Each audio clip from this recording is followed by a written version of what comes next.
어려운 경제를 시원하게 씹어드립니다. 최경영의 오도독.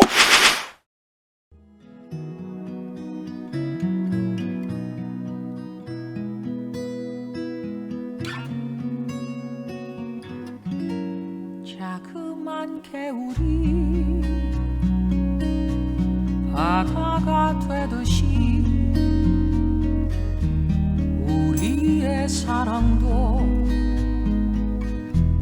언젠간 그렇게 올 한 해 정말 애쓰셨습니다. 다시 없을 힘든 시기를 보내신 여러분들께 존경과 사랑을 진심으로 전합니다. 그리고 감사합니다. 여러분들 덕분에 최경영의 경제쇼 플러스도 무럭무럭 잘 자랐습니다. 오늘 2020년 마지막 주말까지 최선을 다해 유익하고 재미있는 방송 전해드리겠습니다. 세상에 그 어떤 어려움도 난 두렵지 않아. 이 사랑 때문에 절망이 우릴 막는다 해도 그대가 있으면 양희은의 그대가 있음에 따뜻하네요. 예, 사랑스럽고 좋습니다. 안녕하십니까? 저는 진실탐사 엔터테이너 최경영입니다. 주말에는 세상의 이익이 따따블로 되는 최경영의 경제쇼 플러스 2020년 그 뉴욕타임즈의 기사 제목이 이런 기사 제목이 있더군요. 2020년 넌 그립지 않을 거야. 맞아. 예, 그립지 않습니다. 빨리 보내고 싶다. 빨리 지나갔으면 좋겠습니다. 예, 오늘 마지막 2020년 일요일을 맞아서 최경영의 경제쇼와 함께해 주시기 바랍니다. 고맙고요. 경제학 박사이신 홍춘욱 EAR 리서치 대표와 함께합니다. 안녕하십니까? 네, 안녕하세요. 반갑습니다. 예. 그리고 든든한 제 짝꿍 오윤혜 씨 나와 계십니다. 반갑습니다, 여러분. 예. 아, 양희은 씨 노래가 그대가 있음에 이게 참 좋네요. 너무 따뜻해요. 예. 진짜 요즘에 공연을 보지도 못하니까 예. 이런 음악들이 너무 소중하게 더 들리는 것 같아요. 아니 위로가 그리고 되고. 지난번에 같이 삽시다 그 중소상공인 응원 네. 특집 한번 했잖아요. 네네. 그때 제가 그 컨테이너 박스에서 박완규 씨 노래하고 그 다음에 우리 오윤혜 씨 노래도 들었는데 네. LOV 러브 LOV. 예, 아 정말 좋았어요. 저는 호사를 누렸습니다 진짜. 그러니까요. 저도 정말 박완규 선배님 노래 들으면서 아 노래가 진짜 이렇게 치유가 될 수 있구나. 아, 너무 좋더라고요. 네. 이게 라디오 진행을 하니까 이렇게 노래를 네. 이 좋은 스피커로 들을 수 있는 게 너무나 행복합니다. 양희은 씨 노래는 잠깐이었는데 너무 이렇게 확 다가오네요. 내년에는 제발 우리가 마음 놓고 마음껏 공연 보고 음악도 듣고 노래도 부르고 이런 날이 왔으면 좋겠습니다. 아, 2020년 네. 빨리 가라. 빨리 가자. 예, 일단은 그런데 또 오늘도 이제 부동산 이야기해야 되나? 이 네버엔딩 스토리. 예, 네버엔딩 스토리 부동산 이야기해야 되나? 아유, 그저 예. 주제를 예. 한 해를 뭐 점검하는데 예. 경제 이슈 잡다 보니까 부동산이 제일 그죠, 가장 이슈이긴 했어요 부동산이. 예, 뭐 저도 요새 이제 사회적 거리두기 때문에 여러 모임들이 다 없어졌거든요. 그래서 연말에 송년회 모임들이 많이 없어지다 보니까 네. 어쩌다 보니까 자연스럽게 최근에 집들이를 조금 그 이제 그냥 와인 하나 뭐 아, 술하나 그럼 직접 가야 되니까. 그렇죠. 예, 가서 그냥, 식당이 예. 안 여니까. 그리고 또 그 이렇게 뭐 피자라든가 예. 여러 중국 음식 시켜서 이렇게 먹는데 친구들하고 이렇게 정말 오래간만에 그 집을 가서 술을 먹으니까 오붓하게 그냥 둘이서 셋이서 앉아서 이렇게 술을 먹는데 하나 느낀 게 다들 인테리어를 엄청 한 거예요. 아, 그게 진짜 크더라고요. 예. 봤더니 뭐 오윤희 씨는 잘 아시겠지만 전세용 인테리어와 자가 인테리어가 다르다라는 완전 완전히 다르죠. 다르죠. 전 정말 이번에 아, 새삼 벽에 못도 제대로 못 박아요. 그러니까요. 전세는 두근두근해. 그러니까 사람들이 예. 이제 뭐 여러 규자라든가 또는 전세를 오래 살던 친구들도 예. 제 친구들이면 나이가 있잖아요. 예. 그러니까 그동안 전세 살았으면 얼마나 주식 좋아하는 친구들이. 예. 그러니까 제 여의도 친구들이잖아요. 예. 그러니까 뭐하러 한국에서 부동산을 사? 주식이 최고야. 그리고 주식에 열심히 올인하던 친구들이 집을 사서 부른 거잖아요. 최근에 뭐 요새 몇 달 사이에 아무래도 밖에서 만나기가 너무 그러니까 네. 또 눈총도 사고 그러니까 그냥 그렇죠. 집에 가서 이렇게 술 한잔 하는데 오래간만에 만났으니까 그렇죠. 올해 뭐 거의 모임이 없었으니까 그러니까 이야기할 게 화제가 야, 당연히 이거- 집 샀으니까. 야 이건 뭐야 이렇게 예. 조명이 좋은데 뭐 이렇게 예. 이야기하다 보니까 자가 인테리어라고 뭐 그러면서 아. 이야기를 하는데 요즘에 정말 몇 안 되는 호황 산업이 첫 번째는 여러분 뭐 다 아시는 그 넷플릭스나 OTT 요새 우리나라 왓챠도 나오고 또 그 드라마 예전에 했던 거 다시 보는 것들 굉장히 요새 그 접속량이 엄청나게 맞아요. 늘었대요. 저도 구매했어요 최근에. 예, 저도 유료 구매 많이 네. 했거든요. 다시 그 프로그램들 있잖아요. 네, 다시 보기. 예, 오랜만에 1박 2일도 보는데 재밌더라고요.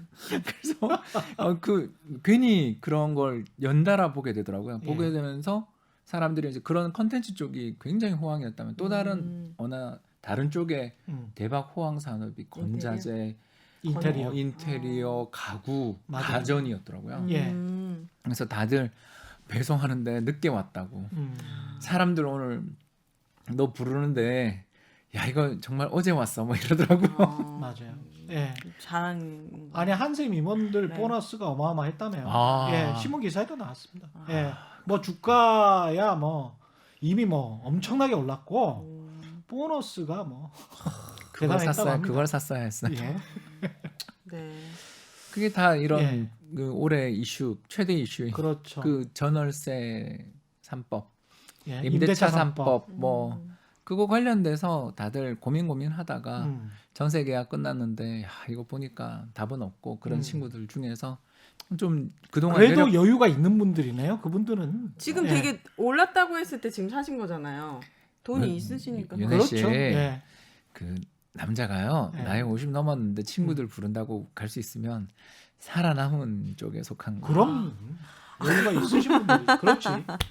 제가 그런 거구나. 맞아. 96년에 이제 뭐 회사에 입사를 했을 때 대략 같이 그해 같이 들어오신 분이 한 100여 분 정도 되는데 이제 저희들 뭐 톡방 그런 거 있잖아요. 아, 그래서 대부분이 다 처음에는 이제 그 전환될 때 예. 한 50여 분 정도가 이제 뭐 서로 연락이 되고 예. 아직 회사 계시고 하는 분들 계시잖아요. 네. 근데 지금은 10여 분도 연락 안 돼. 그죠. 그렇게 되는구나. 꽤 살아남으신 분들. 우리 남편도 살아남도록 제가 힘써줘야겠습니다. 맞아요. 카톡방에 있는 분들은 살아남으신 분들. 그리고 예. 또 막 나가요. 그 불편하니까. 그쵸, 불편하니까 또 맞아요. 나가죠. 음, 예. 그래서 또 이상한 친구들이 또 다시 부르고. 그런 경우들을 우리가 이제 가끔 보다 보니까 이게 힘드니까. 힘들어. 맞아요. 예. 또 친구들 힘들어요. 사이지만 같이 연수받고 했던 사이지만 사이에 여러 가지 갈등도 있고 그랬던 거죠. 그래서 네. 뭐 제 이야기하는 거는 정말 운 좋은 친구들이긴 하지만 이번에 정말 모이면 맨날 주식 이야기만 하던 친구들 모임에서 주식 이야기는 아무도 이야기 안 하고 인테리어와 나도 결국 그래 샀다. 결혼 20 몇 년 차인데 드디어 집 샀다. 뭐 이런 네. 이야기들을 하는 시기에 와 정말 올 한 해는 예. 코로나의 시대이기도 했지만 부동산 시장에서 정말 사람들 희비가 엇갈리는 한 해였구나. 그런 거 많이 그렇죠. 느끼게 되는 것 같아요. 그렇습니다. 그래서 좌절하시는 분들도 굉장히 많고. 그래서 예. 오늘은 부동산에 어떤 얘기를 해주실 주기. 건가요? 주기요? 예. 부동산의 주기. 예. 사이클. 오르고 그러니까 내리고 이런 그런 것도 것들이? 있지만 이 부동산이 왜 이렇게 한번 오르기 시작하면 정말 별의별 정책이 나와도 계속 오르고 또 반대로 한번 빠지기 시작하면 예. 별의별 부양책이 나와도 계속 빠지는 예. 그런 특성을 지니고 있는 거에 대해서 오늘 좀 이야기를 하려고 합니다. 근데 저는 궁금한 재밌겠다. 게 예. 말씀하신 대로 부동산 가격이 오를 때도 있고 내릴 때도 있지만 이렇게 많이 올랐던 적이 있나요? 단기간 동안? 최근에 이 정도 오른 건 오른 것도 아니에요. 막 10억씩 이렇게 요- 오른 오른 것도 것도 이건 아니래잖아요. 오른 것도 아니에요. 과거에 예. 비하면요? 그럼요. 진짜 아니 왜냐면은 그 네. 뉴스에 어떤 공인중개사분께서 인터뷰할 때 자기가 20년 일을 했는데 예. 이렇게 값이 많이 뛴 건 처음이라는 거예요. 홍춘호 박사 앞에서 공인중개사 왜 아니, 그분 20년 아니 지금 이제 그래요? 박사 앞에서 그런 거. 저 중개업 이렇게 그렇구나. 그럼 저 이거는 좀- 위안을 삼고 싶어가지고요. 예, 예. 과거에도 있었군요. 예. 이 정도는 오른 경우에도 속하지 않아요.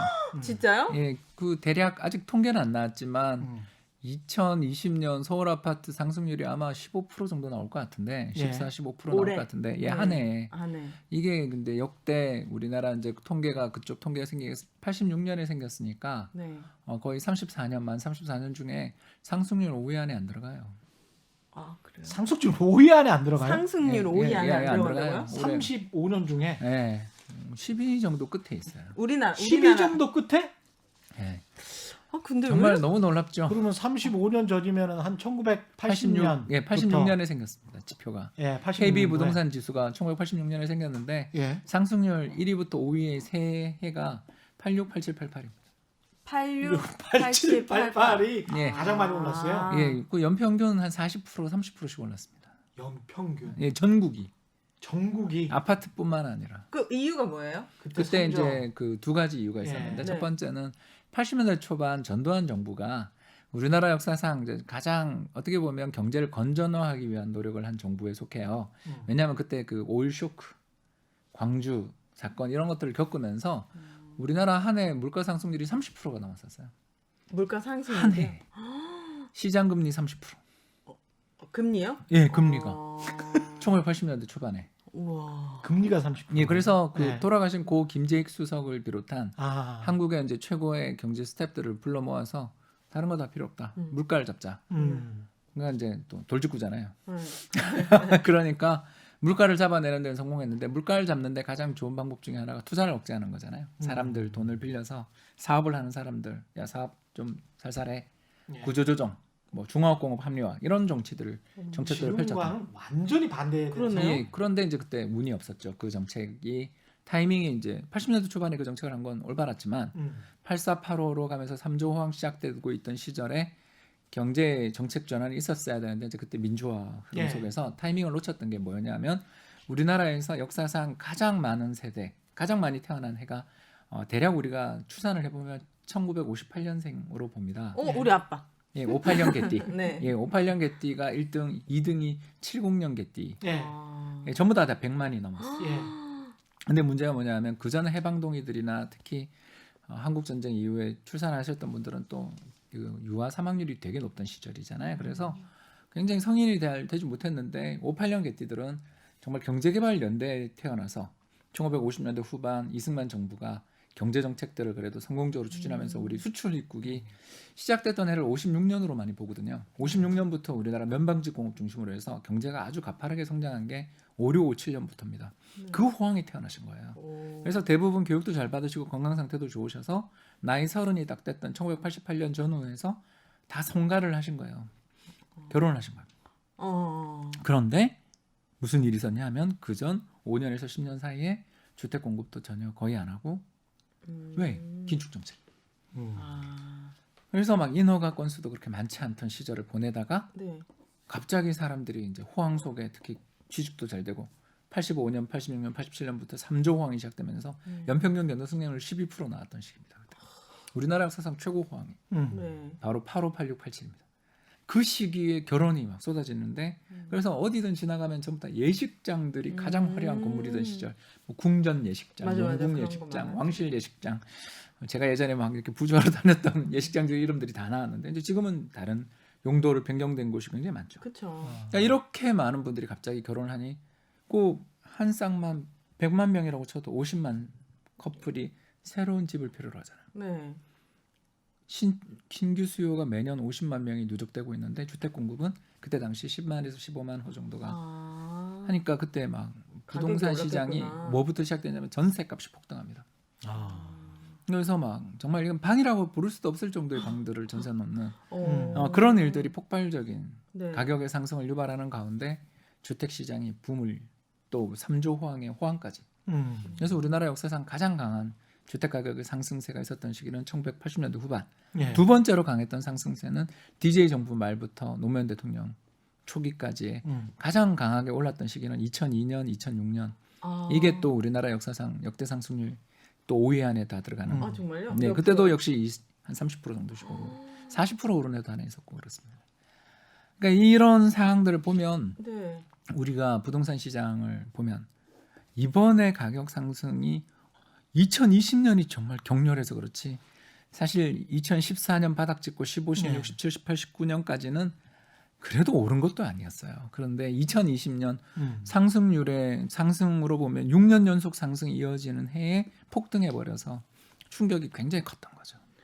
근데 그때는 이게 마지막 불꽃인지가 제일 궁금해요, 사실은. 불꽃? 예. 이게 2020년 팍 터진 것 같은데 이게 마지막인지 근데 또 과거에는 계속 되는 건지. 말씀하실 때는 막 음. 경기도 호황이고 뭐 수출도 잘 되고 뭐 GDP도 높고 했던 상황에서 이제 막 올랐잖아요. 그렇죠. 근데 지금은 완전 반대잖아요. 그러니까 근데 괴로운 부동산은 거죠. 올랐잖아요. 그러니까 괴로운 거죠. 우리가 이제 3조 호황 때는 경기, 또 2002년부터 2006년 사이 부동산 가격이 막 그렇게 급등할 때는 중국 붐, 중국 경제 성장 붐이었다면 지금 부동산 오르는 건 해외 여건은 솔직히 별로 안 좋잖아요.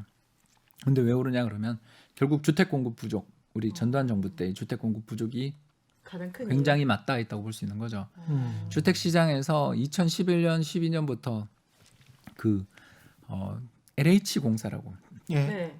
토지주택공사 네. 진주에 내려가 있죠. 토지주택공사에서 택지 개발이라는 걸 합니다. 이게 뭐냐면 뭐죠? 다니다 보면 넓은 들판이 있는데 산도 있고 강도 있고 뭐 보면 울퉁불퉁하잖아요. 그거를 싹 밀고 토지를 이제 각각 구분되어 있는 토지들을 다 소유주들부터 사서 네. 싹 밀어서 집을 지을 수 있게끔 깔끔하게 거기다가 전신주 이런 것들은 전부 다 지하로 넣어서 하수도 시설, 상수도 시설 다 만들어서 가스까지 다 넣어서 네. 집만 바로 올리면 될 수 있게끔 그렇게 만들어 놓은 걸 택지라고 하거든요. 네. 그래서 그 택지 개발을 하는 곳이 우리나라 LH공사인데 문제는 이제 박근혜 정부 초에 우리 경제 최대의 이슈는 뭐냐면 공기업 부실화였어. 잘하시는 공기업 부실화? 네, 그때 이제 부실화된 공기업들을 어떻게든 살리자고? 흑자로 그렇죠. 만들려고 한 거예요. 예. MB 정부 때 네. 이제 여러 비판과 여러 찬양이 있지만 아무튼 MB 정부 때 가장 정부의 국책 여러 가지 사업들 중에 하나가 4대강 그리고 더 나가서 원자력 발전 이런 것들을 통해서 수출 산업화하기 위해서 해외 원자로 수출하려고 그랬잖아요. 그때 뭐 아랍에미레이트에 수출한다 막 그런 이야기들 기억나시죠? 더 나가서 뻥이 많았죠. 예, 또 하나가 그러니까요. 광물 개발, 예. 자원 개발 혹시 기억나세요? 네. 막 이런 걸 통해서 그것도 뻥이 많았죠. 아니 자꾸 옆에서 그렇게 추임새가 이상해. 약간 센 추임새 말고요. 예. 맞아요, 그 정도로 예, 해주세요, 예, 예. 최 기자님. 그래서 이런 일들이 벌어지고 나니까 그 다음 이제 정부가 들어서 박근혜 정부 때 딱 보니까 그래 사업은 뭐 좋은데 그 사업들을 좀 더 추진한 주체들이 공기업들이다 보니까 공기업들의 부채가 그냥 수백조로 불어나 있었던 거예요. 그래서 국가 부채는 얼마 안 늘었는데 국가 부채 늘어난 건 거의 없었다 쳐더라도 공기업의 부채, 특히 LH공사와 한국전력 이 두 양대 거대 공기업의 국가 그 부채들이 다 100조가 넘어서는 진짜입니다.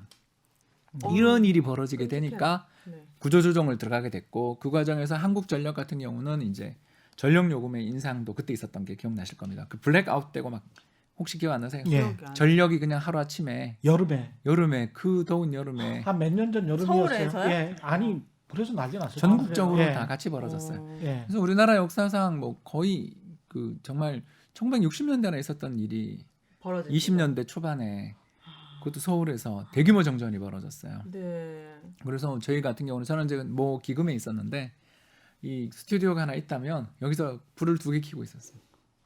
그리고 여름에 이제 에어컨을 못 켜게 하니까 온도와 습도를 재는데 습도가 90 몇 %에 실내 온도 37도 그 상황에서 이렇게 일을 했던 기억이 나요. 그래서 하루에 맨날 옷을 2장씩 3장씩 그 와이셔츠를 이제 네. 일을 그러니까 그렇게까지 힘들었던 이유가 바로 그 전에 있었던 여러 일들의 어떻게 보면 좀 구조조정 과정들도 있었던 거고 또는 약간은 방만했던 거에 대한 또 이 되감기 이런 정책들이 있었던 거죠.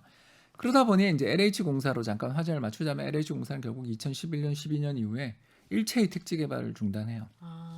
그러니까 택지 개발을 중단한 것으로 끝나는 게 아니라 기존에 개발해놨던 택지들을 민간 건설사들한테 팔기 시작한 거죠. 돈이 왜냐- 없어서? 아니 구조조정을 해야 되니까. 네. 맞아요. 부채를 네. 줄이는 게 최대 목표니까. 네. 그래서 예전 데이터긴 한데 70조 원까지 그걸 줄이는. 그럼 40조, 50조 이상의 택지를 팔았다는 거잖아요. 그 알토란 같은 택지들을 이제 언제 그 집이 지어졌냐면 2014년 주택시장 바닥 찍고부터 가격이 오르기 시작하니까 그 택지가 전부 그때 분양이 되기 시작했죠. 그래서 2014, 15, 16에 뭐 고동 택지지구라든가 덕은 택지지구라든가 막 여러 가지 수많은 그 택지지구들에서 다양한 주택 공급들이 나와서 그래서 주택 가격이 바닥을 찍고 오르긴 올랐는데 공급이 충분하니까 가격 자체만 놓고 보면 막 오르는 분위기는 있었지만 급등은 안 했던 게 이제 2015, 16년이 딱 되니까 공급되는 추가 택지는 소멸돼 버린 상황에서 가격은 비싸. 가격은 이제 점점 택지 계속 가격은 입주 비싸. 물량은 올라가고 있는 거지만 이제 새로 조성되는 택지는 없으니까 이제 무슨 일이 생기겠어요? 고분양가 이야기들이 이제 그때부터 나왔던 것이 뭐 피도 붙고 다양한 형태로 특히 이제 저 김포공항 근처에 있는 모택지 같은 경우는 어마어마하게 비싼 값으로 땅 장사한다 막 이런 이야기까지 붙을 정도로 택지가 희소해진 거예요. 다 저게 제가 한 마디만 좀 붙이고 싶은데 한마디만 하세요. 예. 네. 이 전 과정에서 이명박 정부에서 박근혜 정부로 넘어갈 때 시행령 하나 딱 고치거든요. 규칙을 하나 딱 고치는데 네. LH가 원래는 택지를 조성할 때 그 조성 원가에 딱 플러스 물가 상승률 정도만 받기로 돼 있었어요. 네. 건설사들에게. 네. 그런데 절대 아니죠. 그거를 쓱 바꿔버린 거예요. 감정평가로 바꿔버린 거예요. 누가 바꿨죠? 그거는 정부가 이제 바꿨죠. 국토부가 바꿨습니다. 아, 네. 그러니까 이게 지금 말씀하시는 거 쭉 듣다 보니까 제가 정부나 공기업이 급하니까 본인들 흑자 전환하기 위해서 이거를 쭉 바꾸면 택지의 가격은 당연히 이제 건설사가 그 택지를 받아가잖아요. 네. 그러면 그 땅값이 올라갈 수밖에 없잖아요. 네. 그러면 그걸 또 민간한테 팔 때는 당연히 올라가죠. 당연히 분양가가 올라갈 수밖에 없는 그 구조를 지금 너무 잘 설명을 해주셔가지고 제가 속으로 들으면서 굉장히 많이 깨우쳤어요. 네. 예. 이유가 있었네요. 예. 네, 그래서 이제 이게 언제 이게 끝나냐? 사이클이라는 게 왜 한 번 오르기 시작하면 몇 년을 계속 가고 또 빠지기 시작하면 몇 년을 빠지는가에 대해서 이제 네. 드디어 이제 핵심적인 대목에 왔거든요. 예. 이렇게 많이 빠질 때도 있었나요? 그럼요. 오른 만큼 빠질 때도 있었나요? 아니요, 그렇지는 않은데 그렇진 물가를 않나요? 감안하면 실질적인 가격은 굉장히 폭락했죠. 그러니까 무슨 말이냐면 모든 자산의 가격은 결국 물가만큼 올라야 되잖아요. 왜냐하면 우리의 소득도 오르고 지나가는 자동차 가격이 소득이 오르고 올랐나요? 아니 그러니까 오르는 때도 있고 안 오르는 네. 때도 있죠. 안 오른 척 하지 마세요. 그래서 여러 가지 물건의 값이 올라가고 있는 상황에서 집값만 못 오른다면 집값은 상대적으로 빠진 거라고도 볼 수 있잖아요. 그래서 물가 상승률보다 많이 못 오르거나 내리는 경우에는 가격이 폭락한 거라고도 볼 수 있는 경우들이 언제였냐면 2006년에서 8년 사이의 고점을 지역별로 다 다른데 그거 고점을 친 다음부터는 2014년까지 내리 빠졌거든요. 그래서 6년에서 지역별로는 7, 8년 이상 빠진 지역도. 얼만큼 몇 퍼센트 정도 빠진 그래서 고점 대비해서 집값의 뭐 구별로 그 집가를 보니까 강남구 같은 경우도 고점 대비 절대 가격 빠진 건 한 14%, 15% 빠졌는데 그것도 큰 거긴 하지만 근데 그때 한 해? 이제 한 해. 아니요, 7년에 걸려서 7년에 걸쳐서. 그러니까 한 해 빠진 건 외환위기 때 그렇게 빠진 게 유일하고요. 주택 가격이라는 게 사람들이 빠지기 시작하면 거래를 안 하기 때문에 가격이 잘 안 나와요. 그래서 천천히 반영됩니다. 그러나 7년 정도에 걸쳐서 그때 우리나라 물가 상승률이 합쳐서 누적해서 한 20 몇 % 올랐는데 집값이 10 몇 % 빠졌다라는 걸 합치면 실질적인 우리가 체감하는 주택 가격은 사실 30% 이상 빠진 시기도 존재했던 거죠. 최근에 불과 10여 년 전에. 그리고 또 외환위기 때는 당장 한 해에 집값이 15%씩 빠진 해도 있었고요. 그래서 주택 가격이라는 게 무작정 영원히 올라간다라는 식으로 이야기하는 건 저는 그건 정말 나쁜 이야기다. 영원히 올라가진 않겠죠. 그렇죠. 그래서 한 번 올라갔다가 그게 고점을 치는 게 어려워서 그렇지. 네. 한 번 고점을 치고 나면 그다음부터 또 수년에 걸쳐서 지리한 하락세가 이어지는 게 그 이유가 어디 있는지를 이제 오늘 야, 바로 그걸 설명하러 온 굉장히 거. 실증적으로 접근하니까 좋잖아요. 근데 오르는 네. 속도보다 내려오는 속도는 너무 더딘 것 같아요. 막 오를 때는 막 3, 4억씩 오르는데 떨어질 때는 지금 막 1,000만 원, 뭐 500만 원 이렇게 떨어지면은 오래 살아봅시다. 한번. 네. 저기 오래 살아봅시다. 알겠습니다. 윤혜 씨는 예. 젊잖아요. 예. 기회가 얼마든지 있어요. 저도 50 되기 전에 예. 뒤처지지 않고 모임에 참석하고 싶거든요. 50살 돼도. 아니 근데 그 모임이 잘 안 됐어요. 아니 아까도 웃으면서 잠깐 이야기했지만 예. 사회적 거리두기에 철저하게 이루어진 게 예. 정말 친구들 모이는데 4명이야예요 다. 예. 잘 안 돼요. 예. 그게 다들 뭐 집에 수험생들 있고 그러면 아유 나 좀 사람 맞아요, 많은데 안 맞아요. 갈래. 한참 또 그럴 나이니까. 그런 예. 것도 있었고 또 친구가 아무래도 잘 돼서 불렀는데도 불구하고 캥기는 사람들도 좀 있는 거고 그런 거잖아요. 그럼요. 그래서 이제 드디어 이제 이야기를 17년으로 이제 가게 됐는데요. 2017년이요? 그래서 네. 이제 최근으로 왔죠. 음. 그래서 이제 2017년에 돼서 집값이 완만하게 오르고 있었어요. 뭐 그렇게 급등하지는 않았습니다. 급등하지는 않고 있었는데 이제 그때부터 우리나라 내부에 이제 이 주택 공급에 있어서 문제가 생기기 시작한 게 세 가지 정도의 문제가 생기기 시작했던 것 같아요. 예. 돌이켜 보면 15, 16년부터 17, 18년 사이에 생긴 세 가지 문제가 첫 번째가 이제 뉴타운이 해제됐다. 해제됐죠. 그래서 그러니까 여러 가지 1기, 2기, 3기 뉴타운이 있어요, 서울에.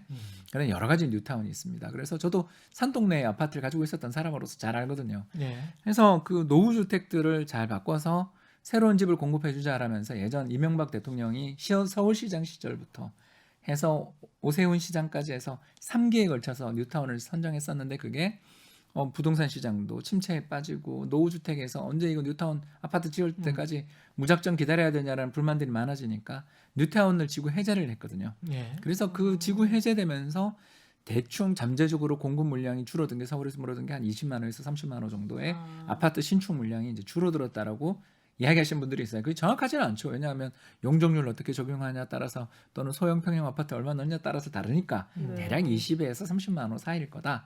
이게 첫 번째고 두 번째가 이제 또 뭐냐면 재건축 초과이익 환수제라는 이름이 기나긴 이름의 정책이 있습니다. 이게 뭐냐면 재건축해서 초과이익 환수제. 예, 재건축을 해서 이익을 보면 그 중에 상당액을 세금으로 환수하겠다라는 아주 좋은 취지의 정책인데 이제 이 정책이 시행에 옮겨지기 전에 사람들이 받았어. 다들 그 이제 사업을 추진하지 않으면 안 되는 상황이어서 사업 추진 단지들은 그때 집중되고 그 이후로는 이제 공급이 끊길 거라는 그런 공포들이 생기기 시작했고요.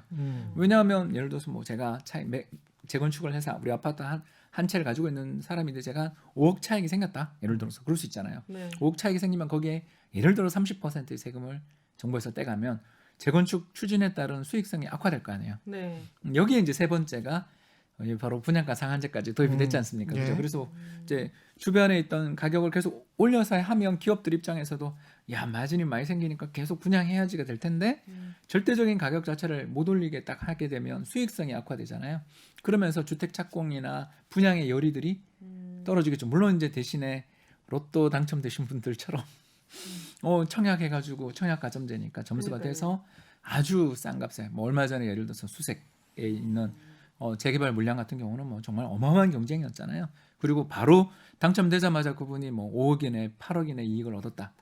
그런 이야기를 할 정도의 맞아요. 차익을 얻을 수 있었죠. 근데 이 정책 모두 다는 상당히 투명하게 어떤 사람들의 어려움들을 갖다가 덜어주는 면도 있고 더 나아가 불로소득 차익을 얻은 사람들에게 세금도 과세하고 더 나가서 싼 값의 아파트를 공급해 주자라는 좋은 취지를 가지고 있었지만 장기적인 입장에서 놓고 보면 부동산 가격의 상승을 더 지속시키는 정책들이거든요. 왜냐하면 새로운 주택의 공급을 막아버리게 되니까.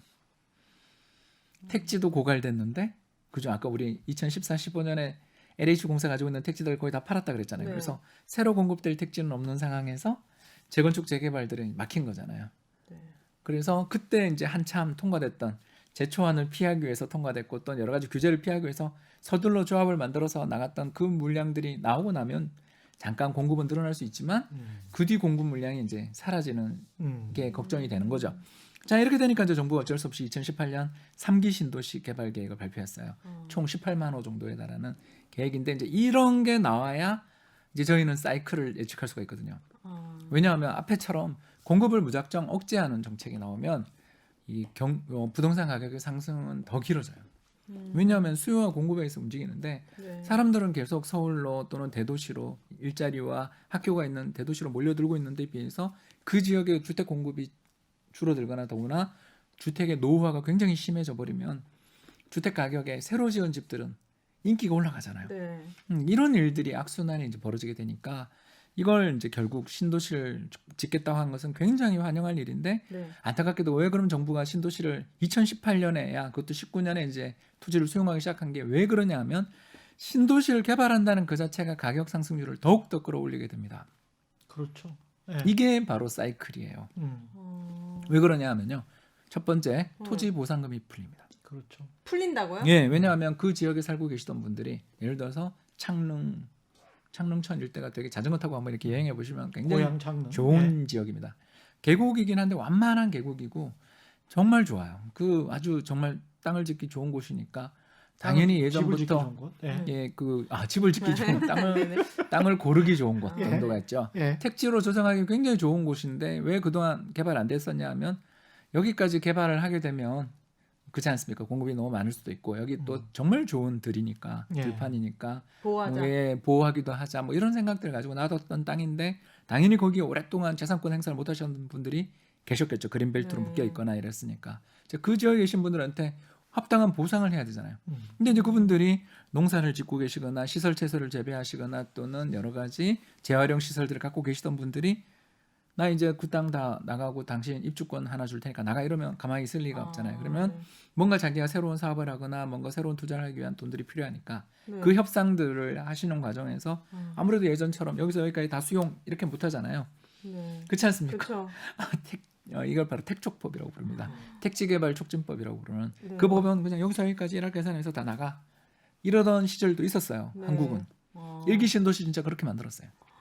그래서 개발하자마자 3년 만에 시범단지들 입주하고 막 그랬습니다. 그때는 옛날에 정말 그랬어요. 그럼 다 지금은 쫓아내버리는 지금 거죠. 엄청 오래 걸리겠네요. 지금 3기 네. 신도시. 특히 지금 그 계산지구 같은 경우 가장 알짜라고 불리는 하남 계산지구가 지금 상당히 진통을 많이 겪고 있습니다. 저는 한 5년 안에 될 줄 알았는데 뭐 이거 택도 한 30년을 걸려. 아니, 꼭 그렇지는 않아요. 예. 쇼미더머니 예. 돈이 네. 중요하죠. 아니 감정 평가 다 해가지고 하는데 그거에 만족 못 하시는 설득해요. 분들을 이제 예. 설득하기 위해서 여러 인센티브들을 주게 되겠죠. 지금 그걸 하고 있다는 거예요. 하고 있습니다. 이미 하고 있습니다. 예. 엄마. 근데 이제 그 과정에서 이제 두 가지 문제가 생기는데 네. 이제 첫 번째 문제는 토지 보상금. 어마어마한 토지 보상금이 풀릴 텐데 대략 한 50조 원 정도. 그리고 과거 2기 신도시, 1기 신도시 당시에 택지 개발을 하게 될 때 풀렸던 돈들의 상당수가 전부 다시 부동산 시장에 유입됐다라는 거죠. 네. 왜 그러겠어요? 가장 수익률이 좋아 보이는 자산이 돈은 들어오잖아요. 네. 그리고 제일 최근 5년 동안 계속 지치지 않고 올라갔던 자산이 부동산이니까 네. 3기 신도시에 부작용이 있다는 걸 알면서도 정부가 지은 거 아니겠어요? 그러면 3기 신도시에 토지 수용되신 분들이 느끼는 마음은 어떻겠어요? 야, 제일 좋은 자산, 제일 안정적인 곳에 넣어야 돼. 그럼 그 돈이 다시 부동산 시장에 또 들어오게 될 가능성이 네. 굉장히 많겠죠. 자, 두 서울 번째. 아파트. 두 예. 번째. 자, 그렇게 해서 정부가 또 공공 재건축 재개발을 작년에부터 추진하기 시작했잖아요. 그죠? 네. 그래서 이런 공공 부문의 재건축 재개발 그리고 3기 신도시들의 어떤 주택 공급들 이런 것들이 이루어지게 될 때 또 문제가 뭐냐면 자, 공공 재건축 재개발을 하게 되면 그 지역에 살던 분들이 나가야 재건축이 되죠. 네. 자, 그분들의 전세 수요는 어디로 갑니까? 전세수예요? 예, 그분의 거기 사시던 분들은 다 서울이나 어디로 가죠? 경기도 그 사람들은? 인근에 직장을 갖고 계시니까 인근은- 노후화됐지만 아무튼 그 산동네 달동네에 살고 계셨던 거잖아요. 네. 그렇지 않습니까? 네. 우리 그 빌라촌에서 살고 계셨던 거잖아요. 저도 반지하에서 엄청 오래 살았거든요. 음. 그런 곳에 살다가 나가야 되잖아요. 그럼 나가게 되면 그분들의 이주 수요가 또 생기겠죠. 그렇죠. 그러면 전세를 또 올리겠죠. 요새 전세가 오르는 이유를 이제 임대차 3법뿐만이 아니라 공급 물량이 없는 과정에서 새로운 신도시와 공공 재건축 또는 여러 재건축 추진 과정에서 멸실이라고 하잖아요. 집이 없어지는 거에 따른 이주 수요까지 생기는 거죠. 따라서 이런 요인을 생각해 보면 결국 과거 우리나라의 역사적인 부동산 시장의 흐름 1986년부터 지금까지 만 34년 동안의 흐름을 보면 아주 특징적인 현상을 하나 발견할 수 있어요. 바로 뭐냐면 신도시 개발이 시작된 다음부터 그 뒤 1, 2년 더 오른다. 아, 신도시 개발이 시작되고 그 뒤 1, 1, 2년 더 오른다. 더 오른다. 더 가파르게 오른다. 그 신도시 개발이 올해 88년. 시작했나요? 1988년 아, 네. 또 2003년 그리고 2018년. 18년이요? 예, 이렇게 지금 아. 결정이 된 거잖아요. 계획이 결정된 거죠. 근데 이제 토지 보상금을 주고 택지를 만들어내고 지정을 하고 이렇게 하는데 걸리는 시간들도 꽤 오래 걸리지만 이제 예전에는 짧았고요. 아까 잠깐 말씀드린 네. 것처럼 시범단지 기준입니다. 그러니까 완전히 정말 폐허벌판에 그냥 아파트 하나 덜렁 세워졌던 그런 지역에 출퇴근하셨던 분들 입장에서는 1991년, 92년에 신도시 입주하신 분도 계십니다. 88년에 지정했는데. 대박. 예, 대박이죠. 그런데 2003년, 4년에 2기 신도시가 이제 시작됐잖아요. 가장 빨리 지정됐던 게 이제 판교죠. 판교 2003년으로 저는 기억하는데 네. 아무튼 판교의 첫 번째 주택 입주가 언제 있었냐면 2008년 입주가 있었어요. 5년. 5년 걸렸죠. 음. 이것도 굉장히 빨랐습니다. 그렇네요. 가장 느린 검단 같은 경우는 2008년 지정됐는데 입주가 2020년 전에 이루어졌잖아요. 11년 걸렸습니다. 그러니까 왜 이런 일이 벌어졌는지 이제 오늘 이유를 아시겠죠. 민주화된 세상을 살고 있잖아요, 우리가. 다 이거 다 의견 들어주고 주고 다 보상을 내고, 해드려야 되니까 보상도 적절하게 뺏지를 보상을 못 하잖아요. 토지를 뺏지를 못 하잖아요. 자기 건데. 예. 거기에 하나 더 있죠. 맞아. 유물이 나오는 지역들이 나오고 아이고야. 있어요. 지금 네. 계산이 그런 이야기들이 조금씩 나오고 있거든요. 아. 왜 그러냐면 하남이 옛날 백제 수도가 있던 곳이잖아요. 하남 위례. 예, 그래서 뭐 당장 우리 몽천토성부터 시작해서 약간 아픈 역사들이 있는 음. 지역들이 거기 제가 더 여기서 이야기하면 거기 살고 계시는 분들 입장에서 또 음. 굉장히 마음이 쓰라린 부분도 있어서 여기까지만 하겠습니다. 아무튼 문화재들도 또 나올 가능성이 우리나라 수도권 인근은 서울 수도 정한 지 600년이고 사실 그 이전부터 고구려 시대 때부터 서울 인근은 굉장히 중요한 도시였기 때문에 여기 문화재가 정말 파면 다 나오는 곳들이잖아요. 그러면 이 문화재도 수습해야 되고 정말 문화재가 너무 많이 묻혀 있어서 이 개발이 도저히 안 되겠다 싶으면 개발 계획을 바꿔야 되죠. 그렇지 않겠습니까? 그러니까 이런 것들을 감안을 해보면 네. 아까 이야기했던 자 두 가지 효과 네. 택지 개발을 시작했습니다 하면서 돈이 풀리는 효과 첫 번째. 두 번째 사람들을 거기 사시던 분들을 내보내야 되잖아요. 거기에 따른 주택이 공급이 당장은 단기적으로 더 줄죠. 네. 그에 따라서 그분들의 이주 수요가 막 생길 거 아닙니까? 예를 들어서 하남 계산이나 남양주 왕숙이나 그리고 고향에 있는 창릉이 사람 안 살던 데가 아니잖아요. 네. 수도권 인근에 사실 조금 주변이 좀 이렇게 논밭이어서 그렇지 거기 사시는 분들은 저렴한 값에 임대 잘 들어가서 살고 계셨던 분들이 많았을 거 아닙니까? 네. 그분들까지 다 이주를 해야 되는 것까지 겹치게 되니까 전세 가격이 상승할 가능성이 있고 경제 시중에 풀리는 어마어마한 토지 보상금들이 풀리는 과정에 예전처럼 3년 4년 만에 딱딱 입주가 2003년에 시작해서 2008년에 들어갔던 판교처럼 딱딱 입주가 시작된다면 바로 부동산을 잡을 수 있는데 이 입주가 언제 될지에 대해서는 이제 사전 청약을 2021년에 하겠다 그러는데 그건 네. 사전 청약이죠. 네. 몇 년 뒤에 입주할지는 모르는 거죠. 그럼 박사님이 예측하시기에 이게 지금 2018년도에 이제 발표한 거잖아요. 그렇죠. 그럼 가장 단기간에 할 수 있는 3기 신도시는 대략 몇 년 정도 어디라고 가장 보시는 거예요? 베스트 시나리오, 최고의 우리의 사례를 생각한다면 판교겠죠. 판교. 왜냐하면 이제 민주화된 세상에서 법도 좀 비슷하고 정부가 적극적으로 그때 굉장히 열의를 가지고 판교 추진했던 거 기억나시잖아요. 여러 가지 규제 문제들도 있고 왜냐하면 옆에 비행장이 있잖아요. 그래서 여러 가지 규제가 있는데도 불구하고 빨리 공급해야 된다라는 것 때문에 정말 열심히 재정도 집중적으로 투입되고 그렇게 해서 개발됐던 게 명품 신도시인 판교 아니겠습니까? 네. 그런 경우는 한 5, 6년 걸렸잖아요. 그런 걸 생각하면 2003년에는 아주 최고의 경우에는 2003년에는 들어올 수도 있겠죠. 어딘가는. 저는 일단 뭐 제일 좀 2023년 말씀하시죠. 2023년 제가 2003년 그랬습니다. 예. 우리가 이게 20년을 왔다 갔다 하면서 이야기하다 보니까 2023년. 2023년 예. 어디를 예측하세요? 뭐 가장 빠르다면 계양이나 왕숙 정도 생각은 하고 있는데 일단 뭐 창릉도 가능성 있고 계산이 좀 느릴 거라고들 걱정을 좀 많이 하고 있고요. 근데 아까 말씀하신 것 중에 신도시 한다고 하면 2년은 더 오른다라고 하면 18년이나 19년 그 다음에 조금 더 처지는 시점. 지금 이제 아까 민주화 이후에 토지 수용이나 이런 것들이 잘 안 되는 상황을 말씀을 쭉 하셨기 때문에 이런 거 저런 거 따지면 2023년 정도까지는 오른다 이런 말씀이신가요? 이제 그때가 전환점이 될 가능성은 좀 많이 보이죠. 그 시점 그 정도가. 시점이 근데 이제 저는 정부가 내년에 벌써 SOC 관련 예산 엄청 투입도 하고 SOC가 먼저. 그 사회 간접 자본이라고 해서 도로 철도만 건설해 주는 거에 관련된 내년 예산안을 엄청 내년에 그래도 그동안 계속 줄이기만 하다가 처음 증액했거든요. 이게 왜 그러냐면 3기 신도시로 연결되는 철도랑 도로 깔아주려는 예산들도 거기에 꽤 포함되어 있습니다. 네. 뭐 이런 것들을 생각해 보면 정부가 열의를 가지고 있고 또 다수당이시니까 예산은 일단 국회에서 결정하는 거니까 적극적인 지원들이 이루어지는 최고의 사례만 생각하면 2023년 전후에는 뭔가 변화의 조짐이 나타날 수 있는 거죠. 왜 그러냐면 이제 자 그때부터 이제 제가 또 암울한 이야기를 좀 하겠습니다. 예. 이제 지금까지는 답답한 이야기를 했다면 이제는 암울한 이야기. 이건 좀 다르다라는 거 아시죠?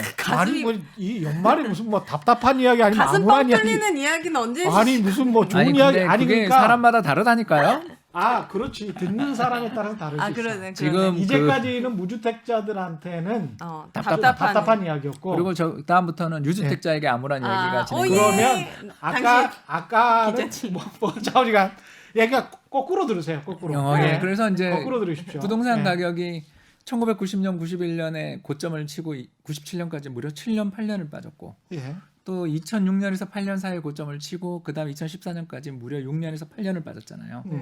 그러니까 이런 사례에서 우리가 또 알 수 있는 건 그렇게 끝도 없이 올 것 같던 부동산 가격이 한번 고점을 치고 나면 또 왜 어떤 경기 부양 정책이 나와도 못 오르고 계속 빠지기만 하는가에 대한 이제 이야기를 우리가 드릴 수 있게 되는데 이제 예. 첫 번째 이야기는 자 그런 과정에서 집들이 안 지어지고 부동산이 너무 공급이 적어 이거 뭐 돈은 전부 다 풀려서 부동산 시장에 다 들어가고 부동산이 최고야라는 모든 사람들의 의견 합치가 이루어지는 시기가 지나고 보면 항상 부동산 가격이 고점일 때. 고점인데 그 고점을 만들어주는 이유가 이제 보통 세 가지가 나오는데 예. 이제 오늘 이야기에 요게 나오면 고점이다라는 게 이제 결론이 나오겠죠. 아, 네. 요게 자, 나오면 고점이다. 아. 첫 번째 예, 첫 번째 이제 첫 번째. 예, 미분양이 나기 시작해요. 미분양이 나기 시작. 예, 미분양이 나기 시작합니다. 그래서 우리나라 1990년도, 91년, 92년부터 미분양이 말도 못하게 누적됐었고요. 몇십만 호가 누적됐고요.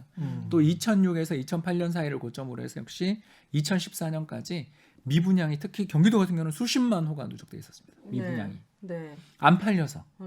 혹시 기억 안 나세요? 전세 들어가서 살아보시고 주택을 살지 말지 결정하세요. 아, 근데- 그런 거 있었어 일산에. 아니 근데 전 미분양은 2016년 17년도에도 뉴스에서 봤는데 수원 이런데. 아니 그리고 일산에도 있었고 어. 막 있었어요. 맞아요. 예. 불과 근데 몇 그게 년 이제 전. 지금 거의 0이에요. 그러니까 예. 지금 0이잖아요. 왜냐하면 이제 너무 전세 값이 오르고 집값이 계속 오를 거라고 생각되니까 여기가 상대적으로 좀 매력이 떨어지니까 또 분양가가 마음에 안 드니까 미분양이 났었을 텐데 그거조차 사는 거. 다 살려고 할 정도로 주택 시장에서 강력한 수요가 있다는 이야기인데 네. 반대로 미분양이 다시 늘어나기 시작했다라는 건 둘 중에 하나잖아요. 공급이 너무 공급이 많아지거나 살 사람 다 샀거나. 음. 그러니까 살 급하게 사람 다 살려는 분들 있잖아요. 많아. 난 도저히 안 되겠다 못 참겠다. 내 지금 사서 좀 물리더라도 나는 일단 지금 사야 되겠어. 라고 생각하시는 분들이 굉장히 많거든요. 맞아요. 그래서 최근에 주택 소유율 통계를 보면요. 매년 전국의 자가 점유율이 1%씩 올라오고 있어요. 우리나라 2천만 가구가 있다면 새로 전에 전세나 월세로 살다가 나 이번에 집 샀어라고 등기 치신 분이 매년 20만 원, 30만 원씩 나오고 있다는 뜻이잖아요. 신기하다. 정말 아우 참다 이렇게 영끌. 사시는 제 분들. 예. 영혼까지 끌어모으는 그렇죠. 그러니까 정부가 또 참다 못해서 신용대출 안 돼 이렇게 다 한 게. 막았잖아요. 그러면 이제 또 이 신용대출 막는다고 문제의 끝은 아니고 그건 또 나중에. 다음에 하시고요. 예. 아무튼 첫 번째 신호 이게 왜 미분양. 신도시라든가 정부의 공공 재건축이라든가 또는 정부의 공공 부문에 있어서 전세 공급 같은 것들이 지금은 당장은 효과가 거의 없어요. 안타깝게도 왜 지금 뭐 예를 들어서 미분양 난 집들을 정부가 매입해서 그걸 전세를 주겠습니다 그러는데 그게 아직까지도 미분양이 났거나 아직까지도 공실이었던 집들은 어떤 집인지 우리는 알잖아요. 인기 없는 지역이거나 그 근처에 일자리가 없는 지역에 지어진 임대주택들이거나 또는 공실일 가능성이 높기 때문에 그 정책은 저는 그렇게 효과가 없다고 생각되는데 정부가 공공재건축에 대해서 굉장히 많은 혜택을 주겠다. 그런 이야기가 벌써 나오기 시작했고 더 나가서 신도시에 대해서 규모가 자꾸 커지고 있잖아요. 처음에 나왔을 때는 전원 자족 뭐 도시 이러면서 10만 호 초반 정도로 보였었던 게 최근에 18만 호 정도까지 공급 물량들을 계속 늘리는 방향으로 가고 있는데 물론 이건 어떻게 될지 아직 모릅니다. 네. 왜냐하면 여기 임대주택이 얼마 들어가는지 임대주택은 좀 작잖아요. 그래서 정말 민간 분양 물량이 얼마나 올지는 저도 모릅니다. 네. 그러나 핵심은 뭐냐면 이런 식으로 살 사람들이 굉장히 많이 사버린 상태에서 공급이 터지기 시작하면 미분양이 나기 시작하고 그러겠죠. 그리고 그 미분양이 일시적인 미분양이 아니라 누적되기 시작할 때는 좀 조심을 해야 되는 거죠. 근데 떨어지기 시작하는 거죠. 가격. 떨어지기보다는 버티기 시작하겠죠. 버티기. 미분양이 늘어나는 초기에는 집값 빠진 적이 없어요. 거의. 왜냐하면 사람들의 기대는 수년, 10년에 걸쳐서 상승밖에 없다라고 다 기대가 형성됐기 때문에 주택 공급이 이루어진다고 해서 전부 다 저렇게 한다고 돼? 아니야 저런 정책 해봐야 소용없어 이렇게 이야기하시는 분들이 훨씬 더 우세합니다. 좀 많이 봤잖아요 우리. 네. 그런 분들 뭘 해도 집값은 잡을 수 없어라는 이야기를 굉장히 많이 듣잖아요. 맞아요. 그러니까 그렇기 때문에 미분양이 늘어나기 시작하고 정부의 공급이 차근차근 쌓이는데도 불구하고 초기에는 별로 효과는 없어 보입니다. 그러나 일단 미분양이 꾸준히 늘어나기 시작했고 특히 이 과거의 인기 지역이라고 좀 불릴 수 있는 지역들 수도권의 핵심 지역이라든가 광역도시 핵심 지역에 있는 그런 아파트들까지도 미분양이 나기 시작하면 이제 가격 부담을 느끼는 거죠. 두 번째가 이제 나오기 시작했는데요. 두 번째가 바로 뭐냐면 주택금융공사라는 좋은 회사가 하나 있습니다. 예. 굉장히 좋은 금융공기업입니다. 부산에 지금 내려가 있는데요. 주택금융공사에서 발표하는 주택구입부담지수라는 게 있습니다. 네. 이게 뭐냐면 우리가 월급이 100만 원이다. 자, 100만 원 중에 너 집에 관련돼서 주택을 구입하는 데 따르는 비용이 얼마야? 이걸 측정한 거예요. 네. 그래서 100만 원 중에 25만 원을 지출하고 있으면 적정이죠. 아니 4분의 1 정도야 사실. 열심히 저축해서 강제 저축이니까 더군다나 네 집 생기는데 좋지. 네. 이렇게 이야기할 수 있는데 이제 정부 입장에서 제일 무서운 게 뭐냐면 그 비율이 한 40% 되면 생활이 안 되거든요. 그렇죠. 일시적인 충격만 생겨도 이 사람이 연체가 될 거라는 거가 걱정이 나오죠. 네. 그래서 서울의 평균적인 집값, 서울에 살고 있는 평균적인 사람의 소득 수준을 가지고서 이 비율을 딱 측정해 보면 100이면 적정이 25만 원. 그러니까 사람마다 가격은 소득은 다 다르니까 그냥 지수화해서 100이면 적정이라고 부르는데 지금 얼마냐면 150 넘어가고 있거든요. 그럼 50%가 더 높은 거죠. 그거. 예. 그러니까 벌써 30% 넘어선 거죠. 음. 그러니까 100만 원 중에 30만 원 이상을 쓰고 있는 거죠. 네. 그러다가 이제 이게 역사적인 고점이 언제냐면 2008년, 7년인데 그때는 180까지도 가거든요. 지난번 고점이. 예. 자, 그렇게 되면 40% 넘어섰겠죠. 네. 200이면 2배니까. 예. 예. 네, 감사합니다. 그렇죠. 네. 계산이 간단하잖아요. 그래서 지금 역사상 두 번째로 높은 수준까지 올라오고 있거든요. 몇 프로요? 150이 넘어섰어요 지금. 그러면 30%인가? 30% 넘어섰죠 이미. 아. 그러니까 점점 주택을 구입하는 데 따르는 금리가 이렇게 싼데도 불구하고 연끌을 하시고 집값도 너무 절대 가격이 비싸니까. 그러니까요. 금리가 이렇게 싼데도 불구하고라는 저 말에 참 함정과 많은 게 숨어 있습니다. 금리가 예. 오르면 이제 장난 아닐 그러니까요. 그게 이제 세 어쩌면 수 번째죠. 없을 거예요. 예, 주택 시장이 모두 잡힐 때 세 번째 특징이 음. 첫 번째 아까 이야기했던 것처럼 신도시를 짓고 2년 정도가 지난 다음에 신도시 착공 발표 이후에 2년 3년이 지나면서 가격이 더 오릅니다. 더 오른 다음에 본격 공급이 되기 시작하면서부터 일단 미분양이 시작되고 두 번째 가격이 그렇게 급등하고 절대 가격이 올라 있으니까 소득 수준보다 우리 월급 받는 것보다 집값이 훨씬 더 많이 오르니까 네. 가격에 대한 부담이 이제 점점 높아지고 이제 세 번째가 그렇게 가격도 오르고 사람들이 주택 시장도 막 오르면 사실 경기도 좀 좋아지거든요. 아까 이야기했던 인테리어, 네. 가구 뭐 이런 것들로 인해서 경기가 좀 좋아지게 될 때 그때쯤에 대부분 한국은행이 금리를 아주 많이 올리는 시기들이 그때 펼쳐집니다. 가장 대표적인 게 2008년 우리나라 정부 정책 금리가 5.25%였어요. 그리고 그때 1990년대 초반 같은 경우는 한국 정부의 정책 금리라는 게 없던 시기였습니다만 그때 시장 금리 중에서 가장 대표적인 금리가 회사채 금리라는 건데 예. 16%까지 갔습니다. 물가가 급등하니까. 네. 이런 식으로 부동산 시장이 역사적으로 지금 한 3, 40년 정도 우리나라의 통계가 그래도 제대로 완비됐다 싶은 통계는 그때부터인데 그때 이후에 우리나라 부동산 시장에 있어서 역사적인 흐름을 살펴보면 고점의 징후가 세 가지다라는 걸 오늘 이제 알게 된 거죠. 첫 번째가 뭐냐? 신도시 착공 이후에 대규모 공급이 쏟아지는 가운데 물론 분양가가 좀 높아져 있겠지만 아무튼 분양가에 대한 부담 여러 가지로 인해서 미분양이 누적되기 시작할 때. 두 번째는 주택 구입 부담 지수들. 소득 대비해서 너무너무 이자 부담이 커져서 도저히 못 견디겠다 하고서 어쩔 수 없이 너무 눈물 나는 케이스들이 나오는 거죠. 난 도저히 이거 못 버티고 그러니까 정부가 산지 몇 년 안 됐는데 집을 팔면 양도세 어마어마하게 세게 부과하고 있잖아요. 내년에 더 강화되거든요. 그런데도 불구하고 팔아야 되는 상황으로 갈 수 있는 분들도 늘어날 수도 있는 거고요. 왜냐하면 절대적인 주택 가격이 비싼 경우에는 거기다 정부가 지금 마이너스 통장, 신용대출 이런 거에 대해서 규제를 가하니까 아마 은행에서 마이너스 통장 못 만들면 신협이나 저축은행이나 카드사로 가게 되는 분들도 없으리라는 법은 없잖아요. 그럼요. 그러면 이자 부담이 올라가서 주택 구입 부담이 올라가죠. 그래서 세 번째 여기에 이제 정부 정책이 언제 금리 인상이 될지는 저도 모르지만 2020년에 발생했던 코로나 쇼크 때문에 올해 우리나라 경제 마이너스지만 내년 플러스 3%. 그러니까 이건 정부 발표치입니다. 정부의 예상치가 플러스 3% 정도 나오면 내년은 금리 인상 못한다 하더라도 22년에는 정말 정부 말씀대로 3% 경제가 회복된다면 그 흐름이 이어진다면 22년부터는 금리 인상이 아주 불가능하지는 않을 수도 있는 거잖아요. 그러면 처음에 금리 인상의 속도는 느릴 거예요. 천천히 올리겠죠. 0.25, 0.25 이렇게 올리지만 이제 올리는 게 누적돼 가는 시기가 한번 오면 그때는 누적되는 게 함께 영향을 미칠 수가 있겠죠. 왜냐하면 주택 구입 부담을 더 올리게 되고 더 나가서 내가 이 돈을 끌어서 부동산을 사느니 은행 예금 넣고 이번 사이클 참지 뭐 이러는 분도 나올 수 있잖아요. 근데 지금 왜 우리가 이 정말 슬픈 이야기입니다만 패닉 바이를 왜 하냐? 계속 오를 것 같으니까. 그것도 있고 은행 예금하러 갔더니 0%인데 야, 이 금리 받고 내가 여기 뭐 목돈을 넣어두고 있는 내 자신이 스스로가 굉장히 답답하게 느껴졌기 때문에 뭐라도 해야 된다는 조바심까지 겹쳐진 결과 아니겠어요? 네. 예금을 넣어놨는데 1년에 1억 원 예금을 부자죠. 1억 원을 넣어놨는데 1년에 예전 같으면 1억 원을 딱 넣어놓으면 한 500만 원. 그렇지 않습니까? 네. 근데 지금 50만 원이잖아요.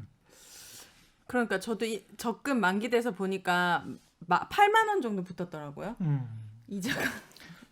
쭉 듣다 보니까 좀 정리를 해야 될 시간인데 네.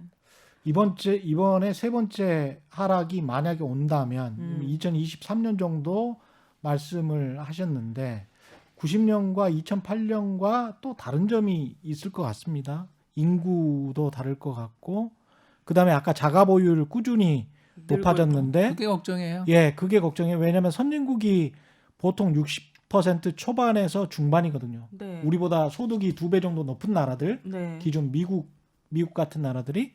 근데 우리가 지금 8, 9% 되잖아요. 네, 59% 정도 된 것 네, 같습니다. 59% 정도 돼요. 그래서 자가 보유율로 봤을 때 거의 따라왔어요. 이미 선진국을. 자가 보유율이 높으면 왜 위험한데요? 왜냐하면 살 사람이 이제 없다는 이야기예요. 이미 집을 살 만한 재정 형편이 된 사람들은 다 샀다. 자가를 보유하고 있다 그 말이거든요. 거기다 인구는 1990년과 2008년과는 달리 경제활동 인구가 이미 쪼그라들고 있고 고령화가 급속하게 진행되고 있는 시기인데 2024년도 정도 되면 초고령화 사회예요. 우리는 20% 이상이 65세 이상의 인구로 점하게 되는 사회가 됩니다. 진짜? 그게 2023년에 지금 말씀하신 그 시기와 만약에 금리 인상 시기와 맞물리면 그래서 제가 계속 조심하시라고 말씀드렸던 거고 홍준호 박사 오늘 말씀 듣다 보니까 저는 등골이 서늘합니다. 참 걱정이 좀 되기도 하네요. 이번에도 예. 징크스가 맞았거든요. 신도시 발표 이후 2, 3년은 더 격하게 오른다. 예. 그러니까 과거 경험이었는데 예. 그게 1988년 네. 또 2003, 4년 이번에까지 이제 3번 반복됐잖아요. 그러니까 그 다음에 이제 공급이 항상 부동산 시장이 이렇게 호흡이 길게 가는 이유가 오늘 설명을 이제 요약을 좀 하자면 집을 짓는데 시간이 오래 걸려서 그렇거든요. 바로 뚝딱 나오는 게 아니고요. 그 택지를 특히 조성하는 데 시간이 이제는 많이 걸려요. 예전에는 그렇네요. 정말 여기서 여기까지 줄치면 끝이었는데 이제는 그렇지 않잖아요. 우리 더군다나 사람들의 소득 수준도 높아져서 아파트나 이런 데서 굉장히 원하는 게 많잖아요. 그러다 보니 이런 설비들을 갖추는 데 시간이 좀 걸리고 토지 보상도 해줘야 되고 문화재 발굴도 해야 되기 때문에 이런 여러 가지 일들을 하면서 집을 지어 나가다 보니까 이게 불균형이 지금 좀 불균형이잖아요. 적정이라고 보기 어려운 가격으로 이제 향해 가잖아요. 이럴 때 좀 적기에 공급이 이루어졌다면 이게 참 잘 해결됐을 텐데 적기에 공급이 잘 이루어지지 못하는 면이 있다 보니 지연된 거죠. 그 지연의 원인은 뭐 지난 한 10여 년간 제가 아까 잠깐 풀어드렸던 여러 정책의 선택의 결과가 지금에 온 거잖아요. 네. 그렇기 때문에 쉽게 풀기 어려운 문제인 거고 또 그 거꾸로 이야기하면 아까 제가 방금 말씀드린 세 가지의 고점 징후들이 나타나는 시점에는 주택 시장이 좀 흔들릴 수도 있다. 근데 그게 뭐 폭락이냐 그냥 지난번처럼 한 5, 6년에 걸친 이렇게 옆으로 쭉 흐르면서 물가 대비 못 올라서 실질 가격의 조정으로 가느냐는 이제 향후 또 정책이라든가 세계 경제 환경을 또 우리 보고서 판단을 해야 되겠죠. 알겠습니다. 네. 여기까지 해야 되겠습니다. 오늘 참 유익한 시간이었습니다. 최경령의 경제쇼 플러스 오늘 함께해 주신 EAR 리서치의 홍춘욱 대표 그리고 오윤혜 씨였습니다. 고맙습니다. 감사합니다. 예. 올바른 투자와 올바른 투표는 다르지 않다. 세상의 이익이 따따블로 되는 최경영의 경제쇼 플러스였습니다. 고맙습니다.